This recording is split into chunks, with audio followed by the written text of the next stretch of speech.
Hello everyone, and welcome to spring.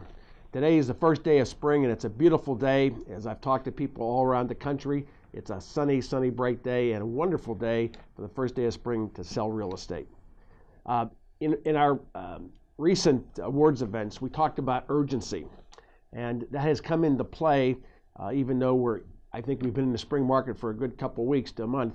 We're going to continue to see multiple offers, listing appointments with 2 and 3 different brokers being on the listing appointment so people make a decision. So we want to make sure that we're covering all of the urgency factors.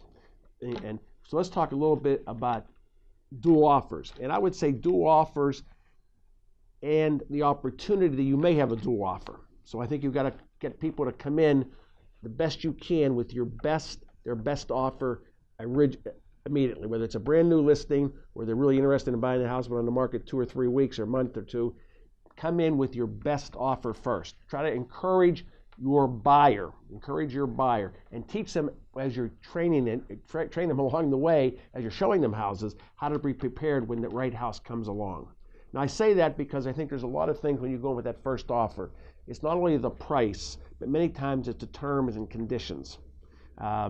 I try, if possible, to make sure that you're offering a money-back guarantee to the people to give them confidence that they're making the right decision on the house. I think it's also important to get people pre-approved and committed by Howard Hanna Financial for a mortgage. Because when you go in with a commitment, there's no hesitancy, there's no hang-up. In fact, you can take it with that commitment and also make the offer subject only to an appraisal if in fact you have a Howard Hanna commitment for the mortgage amount. And certainly if you come in with an offer that's contingency free, the better chance you are going to have the offer accepted. Okay.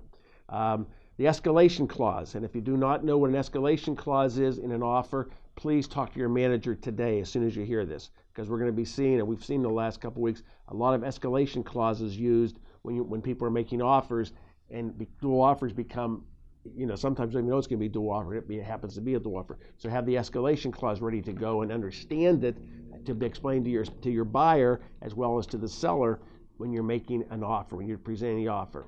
Urgency factor. We had opportunity.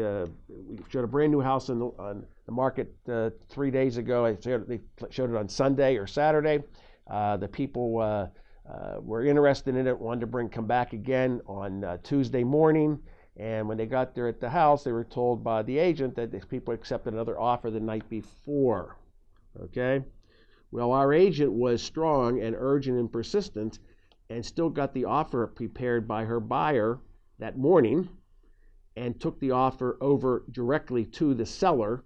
And the people had not signed an agreement. They had verbally accepted agreement, but had not signed an agreement. And we got the property yesterday afternoon. So I point this out because urgency is so important. Urgency is so important. And the more you have your buyer understanding that urgency, they're better prepared. They're better prepared when you actually make the offer. I was talking with a couple agents away on a trip last week, and I found out that many of our agents, the first time they meet the buyer, first time they take the buyer out, the first time they go to the buyer's place of residence or they come to the house to talk about what they're looking for and things, I find agents don't give the people a copy of the sales contract. I try to give this copy of the sales contract and review it the first time I meet the buyer. Because by doing that, I've explained that long agreement to them, and when they, and to give it to them on Wednesday night when they're about to make an offer on the property, they see all these paperwork, they get very concerned because it's all lingo to them that they do not know. So I think it's better to go over that sales agreement. Once again, you create that urgency factor when they've already had the sales agreement explained to them, not when they're about to make an offer. So they're able to move a lot quicker when you do have to make an offer in a 1, 2, 3 hour period of time. So these are just a couple things. I just want to reiterate. Teaching and learning the buyer, teaching and training the buyer of how to buy a house is so important. So they're not surprised by things as the process goes along. So thanks. Have a beautiful, beautiful day and first day of spring. And I just think it's going to be a banner rest of the month. And we go into what I believe the best market possible. Thank you. Bye-bye.